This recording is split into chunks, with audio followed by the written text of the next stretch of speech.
Are we ready? Yeah. All right, we are going to go ahead and get started. As I think everybody knows, Furman and Virginia and Orlando in the 13-4 matchup. It'll be the first time that these two teams have met since 2004, which was the only time that they have met in the series history. We're going to ask each of our panel members to make an opening statement first, starting with head coach Bob Richey, and then we will open it up for questions. Coach? Well, first of all, that was a lot of fun just to see the arena full and to continue to see the excitement of our fan base, and something that we've waited for a very long time to be a part of. And, everybody keeps asking me through the week, does it feel real? And I think today made it's real. We're going, and we know where we're going. We know who we're playing, and couldn't be more happy for our players, our former players, our fans to be able to experience it. And a lot of respect for our opponent. Tony Bennett is somebody that I admire in a lot of different ways. I think it's going to be a great storyline for the media in a lot of ways, just because, we talked a little bit about their journey and, the ticket of adversity, being able to get you somewhere that you couldn't have gone without it. And really, as we went in our journey this last year, we drew on that some. And I've watched him for years, his values, the person he is, being a man of faith and being an unbelievable basketball coach. I've looked up to him in a lot of ways, and a lot of our defense we've pulled from a lot of the different things that they do. And so we're honored to be in that game, and we're honored to be in the tournament. We're excited about it. We're ready to get back to practice, and we look forward to the challenge. But we're ready to go. Jalen Slawson. I think Coach Richey said it best. A lot of respect for Virginia and their program and what they do. We're definitely not scared of them, but definitely have a healthy respect for them. I think it's going to be really fun, me and my brothers and, coaching staff, to go out here and compete and, put our program on the biggest stage possible. Mike Bothwell? Like they both said, a lot of respect for Virginia. Just watching them throughout the years, it's just one of the top programs in the country, and I think that's what makes this matchup really cool. We strive to be one of the best programs, culture, all of those things that matter that, a lot of teams are kind of drifting away from, but, Virginia is one of the teams in the country that's still doing that big, so it's really cool that we kind of get to do that, but, really looking forward to this game. I think the best part about it is, I just get to play another game with these guys of mine that I've enjoyed this year with, and a lot of guys, these relationships have gone years and years on. So just really excited to get to, study some more film, practice some more, go through another scout team, just all of that. It's just really excited to just play another game. JP Pegues. I think definitely kind of what Mike said. I think just being grateful for this situation that we're in, I get to go play another game with my guys, That's pretty much what I have fun doing the most, playing for guys like Mike and Slaw and, just the rest of my team, because at the end of the day, I know we all want to win. But like they were saying, we definitely have a healthy respect for Virginia. And the great part about it is I know with this team that every time we step on the court and every time we connect it, we believe that we can beat anybody. And I think we're going to take that same attitude in Orlando. So. All right, we'll open it up for questions now. Coach, everybody knows this team basically, Furman team really likes to run, but you've had to win a lot of different ways this year. And obviously Virginia provides a unique kind of experience going against their defense. Can you kind of rely on some of the things you've been through this year to kind of help you in any way prepare for this team? Well, look, I think this is a big game. There's no doubt about it. This is a big event. This is the biggest, in my opinion, the biggest spectacle in college athletics and maybe athletics in general is the NCAA tournament. We know we're going to get a great opponent, right? But I think the biggest thing is we have to understand it's still going to be about us getting identity. What makes Virginia good? They have identity. Okay, what makes Furman good? We have identity. And we're not going to try to find any tricks this week. We have to go do what we do best. They're going to try to do what they do best. And I watched the championship last night. It's an unbelievable battle between Duke and Virginia. And, it was a lot of defense out there. And Duke won because they really, really guarded. And, Duke's playing better because they really, really guarded. And what we're going to have to understand is we're going to have to go defend and rebound at the highest level that we have all year. And, if we do that, then we're going to have if we can get stops and we can get rebounds, well, now we're going to get an opportunity to go out and do what we do. But, look, he's coached a lot of games, and he's an unbelievable basketball coach. They're going to try, just like any good coach, right? Play to their strengths, minimize their weaknesses. We're going to try to do the same thing. Coach, what things can you do to frustrate them? Well, I think it's one of those things where I don't know if we're necessarily going to frustrate them. I think it's more so what do we do well and trying to continue to do those things this year. And, we're top 15 offense in the country. And so we've got to know what we do well when we're playing good offense, the tempo at which we play at, the spacing at which we play at, the amount of assists that we have per made bucket, how well we move the basketball. And then, we're going to have to guard. It's a little bit like us. It's a different style, but it's a curveball type offense, right? Like you play us, it's unique. You play them, it's unique. You're dealing with flares, you're dealing with pins, it's the side stuff. And it's not just your typical multiple ball screens and, go play ISO ball. They have a very clear identity offensively. And so, our communication on D, our ability to see ball man, basic fundamentals, right? Like the hardest things in life come down to the simplest fundamentals, and it'll be the same case in that game on Thursday. Jalen, what is your familiarity with Virginia? I mean, how much have you seen them play this year outside of what you guys have been doing? We watched some film study on them, as Coach Richey alluded to earlier. I know Coach Bennett is a really good coach. I know, obviously, that they're an ACC program, and they're a really well-coached ACC program.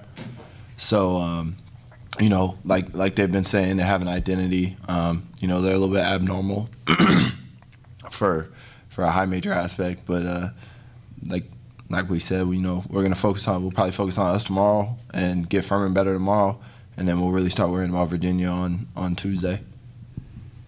I'll just come over. That'll make it easier for everyone, and I won't break your microphone. For the guys, I'm sure over the last almost week, you've been dreaming of who you're going to draw, and I'm sure watching all of the projections and everything. What was that moment like to actually see your name pop up and see how does it change kind of this moment and making this a reality for this week ahead? Yeah, we've been waiting ever since, Monday night. Everyone's asking who you think going to play, where you think you're going to be at, all these different type of questions. And I think the coolest part about it was, one, how fast we came up on the selection. We didn't have to wait too long. But, for me at least, I saw Virginia's name come up as a 4 and seeing that 13 seed. And I was thinking to myself, could we go there? Because, a lot of people have been saying we really be a 14. So I think the coolest part for me was just seeing the respect that we got to be a 13. That kind of sounds weird, respect as a 13. But I feel like in some ways that's kind of a respect to, our program and what we've done this year, being a 13 seed, matching us up with a team against Virginia, at a city where, a lot of teams are going to be there. Duke is also in Orlando. Tennessee's in Orlando, so I feel like they're really trying to show something, and I just think it's like I feel like there's more people believing in us than they might admit, but that's what I kind of thought of when I saw where we were. Any of the rest of you guys? Yeah, most definitely. Like I said, it's always been a dream of mine to play in a tournament like this, and honestly, it's just a dream come true. Seeing our name, I'm a little bit different from Mike. I kind of thought that we would be that 13 seed. I feel like that's what we deserve. That's what we work for. But to also, to his point, to see people give us that type of respect and understand that we are a team with that caliber, I feel like that's something that people don't really notice. But at the end of the day, I think it was good for us, and I'm just glad that we get this opportunity.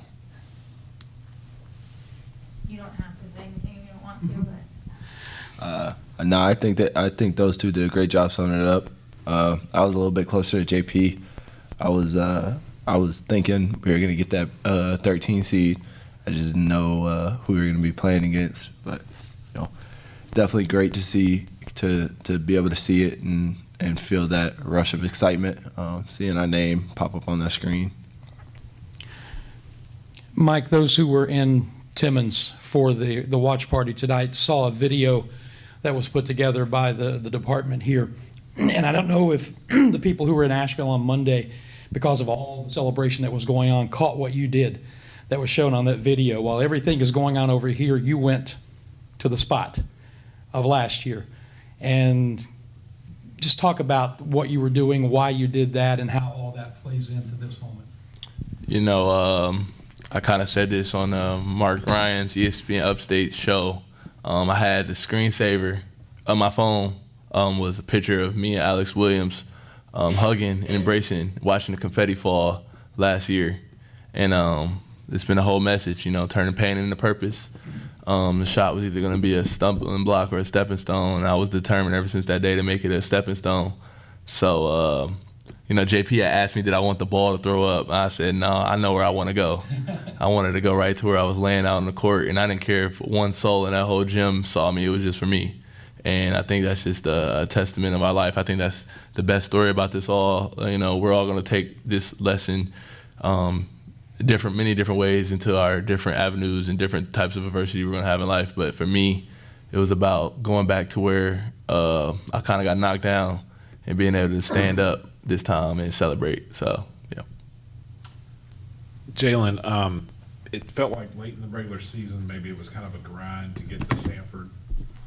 And then you got there and you got that chance, and you really maybe y'all were able to play a little bit more free. And then you kind of went through the same thing in Asheville. It seemed like, especially after that Western Carolina overtime and all that. And you got to Monday and you got that accomplished. And it seems like so much has been about accomplishing that. There's not really been the focus in the past few years on where you're going now. Do you think, in some kind of weird way, there'll be less pressure on you because there hasn't been this big focus on the NCAA tournament in terms of how do you think you'll? And I know you'd be your first time. There's got to be a little bit of nerves, but do you think you might be able to play free just because you're finally there? We talked about this the day after. How if it was going to change from us being the hunted to us being the hunter, and Coach Richey told us he was going into this thing guns blazing. So we don't want to change our mentality. I think it's interesting to think about though. Could we? Does it alleviate some pressure off us? I really don't think it will. I don't think we carried a bunch of baggage in. Do I think we played our best, down the stretch? No. But I think when the lights are on, when we're on the biggest stage, we've performed well. And, this is going to be bigger than any stage we've played on all year. So why change our mentality now, especially if we do well when the lights are brightest? Coach, what's the toughest thing about trying to get them to play at your pace? And it's going to be a little bit of contrast to styles, but how do you play at your pace? And I guess rebounding is going to get the ball started, right? Yeah, I think it all starts with us getting stops, and the challenges that we're going to have to slow their offense down, and we're going to have to take that really, really serious. And then once the ball does go in the air, then we're going to have to board it. And just like we have all year, doesn't matter who we play, we're going to try to play as fast as we can. And on a make, we're going to try to get it out. On a miss, we're going to try to get it out, and we're going to try to run the floor. And it's part of who we are. It's part of our makeup. And I'm sure they're gonna try to shrink the game. And but look, it's going to be two teams that I've alluded to that they're going to try to play their identity as best they can. And fortunately, is what Scott's alluding to a little bit. We have seen a lot of different styles here in the last month of the season, and I don't really buy into that. I think we've won 14 of our last 15. The mission is to win a game, and there's no style points. They don't ask you how or how many. They just ask you how many did you win by, right? Well, that means it's a half a win. No, it's did you win the game, right? And so what's kind of been lost in this is like we won all those games, and everybody. I mean, we won the quarterfinals by double figures, I believe, and we were up 20 in the semis. So I don't think this team played tight at all. I think that Western Carolina was in a desperate situation. All of a sudden, we had about 3 fan bases pulling against us. The place got really, really loud. And you know what? What did this team do? They found a way to win, right? That's what they did, and that's what this team's about, right? It's the most wins in school history, right? And so, look, we're gonna prepare this week like we have all year. We're gonna try to normalize this as best we can. We're not gonna change up a practice format. We're gonna go work on the things that we've got to do well. It's business 101, right? Like if you're gonna be competitive, you have to know what you're good at, and then you've got to be able to go out there and you got to be able to showcase that. And you know, we're excited about the opportunity. I'm sitting here, I'm thinking about JP's recruitment, and it takes me back to being in my car and in my driveway, and we had a school negative recruiting against us that they had been to the tournament and we hadn't, and we had to convince him that we were going to go, and that school hadn't been back since they told him that we didn't go, but he's going. And you know, it's all been belief, it's all been vision, it's all been what's ahead, not what's behind. And I think as we go in this tournament, we've got to look at it with the same mindset that we're in, and the deal is you got to get in, right? And once you get in, there's a reason that they call it March Madness, and that doesn't guarantee you that you have an opportunity to be that, but you got to prepare in a way that you have belief, and that's of no disrespect to the opponent. We have a high level of respect for the opponent, but we've got to believe in our way. We got to believe in one another, right? We got to believe in our teammates. We got to believe that, hey, we don't have to change our style. We got to go do it better. And as they say, simple ain't easy, but we're going to try to be as simple as we can, just knowing that, hey, that gives us our best shot. How important is it to have senior, upperclassmen, veteran guys at this time of year? I think it's critical. I think that most it's something you hear a lot in our sport of you got to be deep and you got to be old. That's the key to winning. I think that when you're old, if they teach the young how to do it, that's what gives you a chance to continue to get better. And I think that's a little bit of the missing story with this group. Jalen and Mike, unbelievable leaders, 5th years, right? There's a little bit of a narrative that the whole thing rides on them, they would be the first to tell you that's not true. They've been here for 5 years. This is the first time they're going to the tournament. This is the first time they've cut the net down. And I think what you look at it is a team, and 5 of the 9 are underclassmen. And somehow JP, again, like MVP of the tournament, you look at what Alex Williams did, 12 points in that game in the championship. Everybody on our team did something in that championship. And I think this team has grown so much through the year. I think they did a great job of just blocking the noise out, right, and not getting caught up in, this expectation that we had to go undefeated. And then they just start focusing on internally, like, what do we have to do to get better? And I think I've said this, out of our 6 teams, I think this team lost the best. And what I mean by that is, like, we had tangible lessons each loss in conference that we said, hey, we can draw on that. We go to Cullowhee and our energy wasn't right. Like you look at us on film and there's negativity and there's not a lot of interactions and there's responses to calls and, and you see it and it's like, hey, it cost us a game. And from that point forward, it was like, hey, we don't need to be coaching the behaviors that we don't like. We need to coach the behaviors that we do like, and we need to really focus on playing this game with a little bit more sense of excitement and not worrying about, hey, we got to be perfect.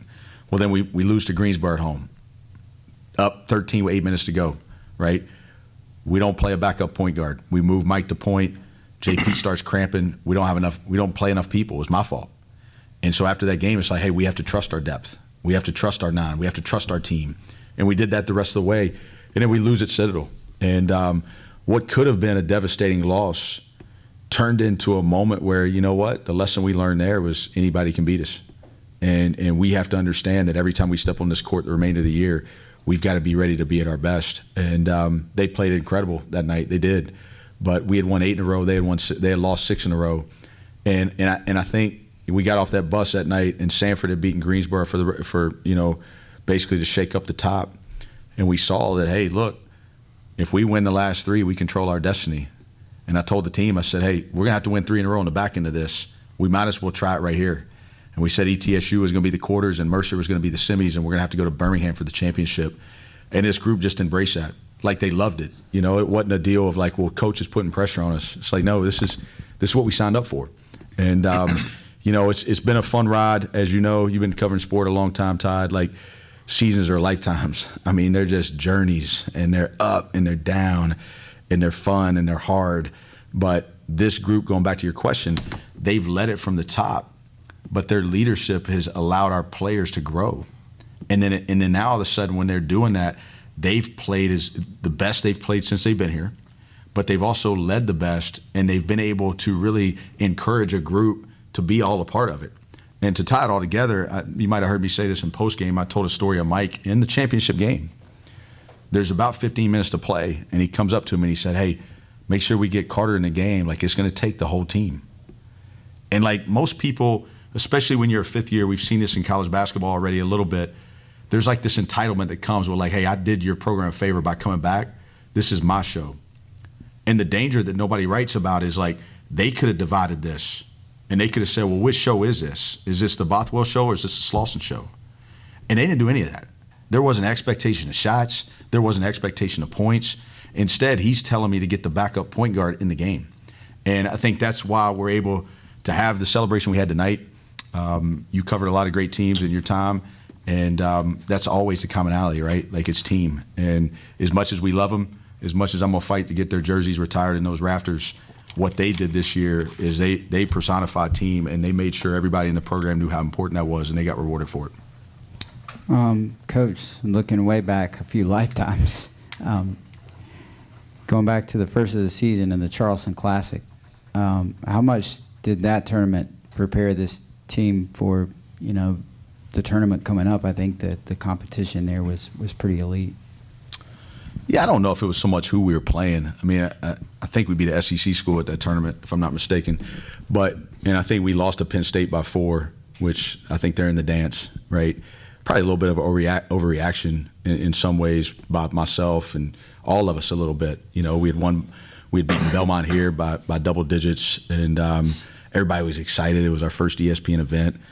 I think, you know, you look back on that experience, and again, we did not lose well that night. You know, we didn't. Like, and I'll be the first to admit, as a leader, I didn't. You know, like, we carried that in the next day, and we still had like a little bit of a low juice to us.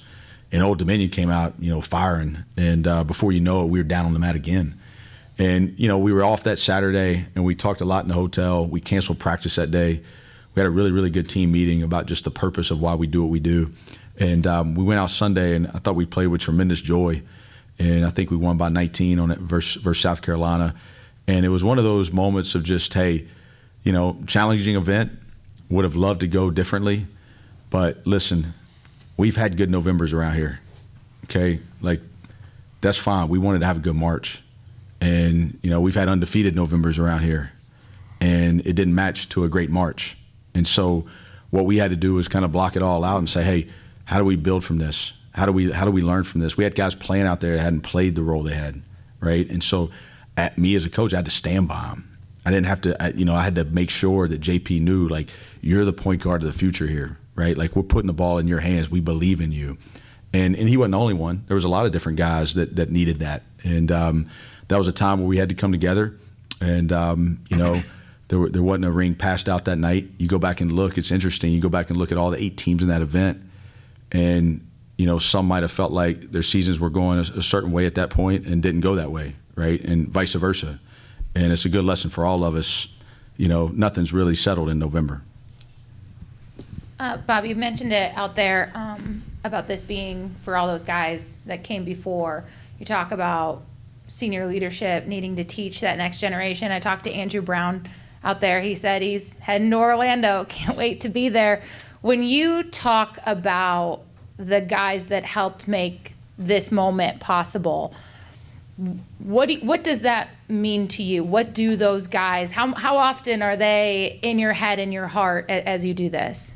Well, I mean, it's a lot, you know, because anytime you care, like, I mean, there's you put your heart into something every single year, and you want to see what we got to see this year. And we've had a lot of good teams. We've had, you know, teams that have set school records and wins, I guess 4 of our 6 years that we've been here. but they haven't been able to do what this year's team did. But I believe in my heart that they were a part of it, you know, and I was texting guys overseas and waking them up probably, and Clay Mounts and Alex Hunter and Conley Garrison and Matt Rafferty and Andrew and Daniel. And I mean, even the emotion of Jordan, I've been giving him a hard time. That picture's been going around. I'm crying with my wife and my son, and Jordan's like grabbing my arm. You know, he can't detach. And I think it's just a symbol of our program that there's a lot of people who put family on a T-shirt, but this is a true family. And, you know, it is a whole program, and that's the vision. That's what we started this, that like when we started this journey, there wasn't a lot of Greenville presence. There wasn't a lot of former player presence in Greenville. There wasn't a lot of people wanting to stick around to work in Greenville to still be a part of this program. And when we say program, it is about the people in the locker room. It is about retaining. It's about culture. But it's deeper than that. It's further than that. Rob Swanson's whole family was in Asheville for the whole tournament. Rob was on this team last year. Not just him, his whole family came. You know, and Bill Beans, Jeff Beans' dad, has sent me long texts before the tournament. You know, like there's just Rex Brown, Andrew's parents, they came to Asheville. Like it's just neat to see the amount of passion that we've been able to build. And I think you look what we've done with the crowds, you look what we've done with energy, you look what we've done in the community. There's a lot of people in Asheville Monday night that had no association with Furman. They got associated with this team. And I think that's the story, right? Like we had an opportunity to teach, and we had an opportunity to teach people how to respond to adversity. And, you know, I saw something the other day that I shared in our team dinner today, that one of the best lessons in this, we all saw what happened last year. And there were some people, you know, the people that aren't pulling for you, take joy in that. The people that are, you know, you got to figure out how to regroup, and it's adversity. But I saw something recently. It said adversity awakens. It awakens a longing, a desire. It awakens what you stand for, and it awakens what you're willing to fight for. And what we got to experience this year, our whole program, like we chose to awake, right? Like we chose to say, hey, look, this is an adverse situation, but we're going to rise above this. And I think it did. It gave us, like, what do we want to fight for, right? Like, what do we want to be about? And, you know, a lot of times in life, people think adversity is like a crusher, that we've got to detour it and we got to get around it and we got to avoid it. And we got to try to see it. When we see it, we got to look for comfort. But what we were able to experience as a team that I think we'll draw on for the rest of our lives is sometimes it's necessary. And you don't necessarily like it when you're going through it, but it can awaken you to something that you would have never been able to experience without it. I just follow up to that really quick. As a coach, you try and teach these guys these things. You say a lot of things and you wonder how much gets through, how much flows right through. When you were in that locker room preaching, we're building a family, that this is, you know, when you were starting out that dream, to see those guys get it and their families get it, what's it like to have that payoff, to be able to see it here tangible today for you, that they were listening and they got it and they feel it? Well, as we know in this business, there's sacrifice required just from a time element. There's things you miss. There's events that I'm not able to be at. You know, I miss some of my son's games. I miss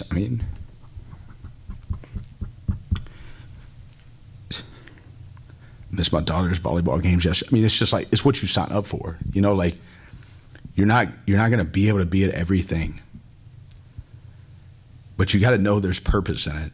You know, you got to know, like, the last thing you want to do is look at your family when you're done doing this and say, man, I know I missed certain things, but like there was no value in it, you know, and this is part of my family. These guys mean the world to me, and I think I try to show that to them every single day, and I think I try to show them that I was in this with them, and every single day knowing my time commitment to what we have to do to build people, that it is a lot, but as long as there's purpose in it and you can see true impact, then you can justify it, right? You can feel like, hey, you know what? Yeah, I'm spending a lot of my life doing something, but it does matter. And it's something where, to be honest with you, the adversity of all this last year, like I had to come to grips with that. Like we put it in my office, like every single day when I walk in, to build something that matters. And there's a lot in this game and a lot in this sport right now that does not matter. and people are pursuing things that don't matter. But everything you read of people that are at the end of their life, right, or they've gone through their whole journey, and you ask them, what matters? Well, then it says relationship, right? Well, then it says time with your family, impact, and so as we navigate this new day in college athletics as leaders, we're going to have to ask ourselves, are we pursuing things that matter? And I don't think we have to compromise winning for that. Clearly, we've won more this year than they ever have in the history of the school. This is by objective data the greatest team ever in Furman history. And I think that the coolest part about that is it's even the other teams that have been to the NCAA tournament, this winning percentage is higher. And the neat thing about that is we had guys here that sacrificed because they wanted to be a part of something that mattered, and they didn't want to be superficial, right? And just chase, hey, what am I going to get in this for me? And I think when they get interviewed, if SoCon John's still around to interview them when they're old and done, they're going to tell you this is one of the most impactful moments of their life, and nobody's ever going to be able to take it away from them. And I know I'm a little bit long-winded with the answer of it, but all these people matter. And our whole goal in this and what wakes us up every day is, can we impact one more? Can we build this program one more and just continue? I still believe this is a gold mine here. I really do. I've always said that. But Greenville, the education, the institution, the campus, and now what we're able to do. You look at what facilities are going and how this movement's going. I mean, it's an unbelievable opportunity that we're fortunate enough to be a part of. We need to kind of get into wrap-up mode. Are there any other pressing questions we need to get to? Of course, Scott Keeler has one.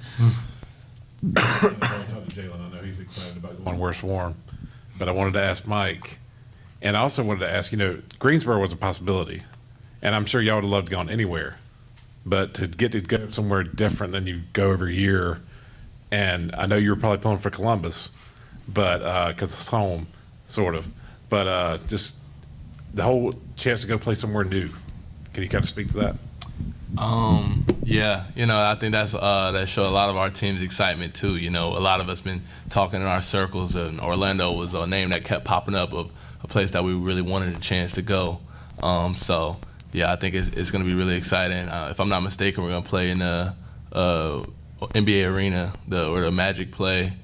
So another childhood dream fulfilled, another dream come true. That's going to be when we walk in and shoot around. That's the type of stuff I'm looking forward to. I'm looking forward to walk around the city. I'm looking forward to our shoot around.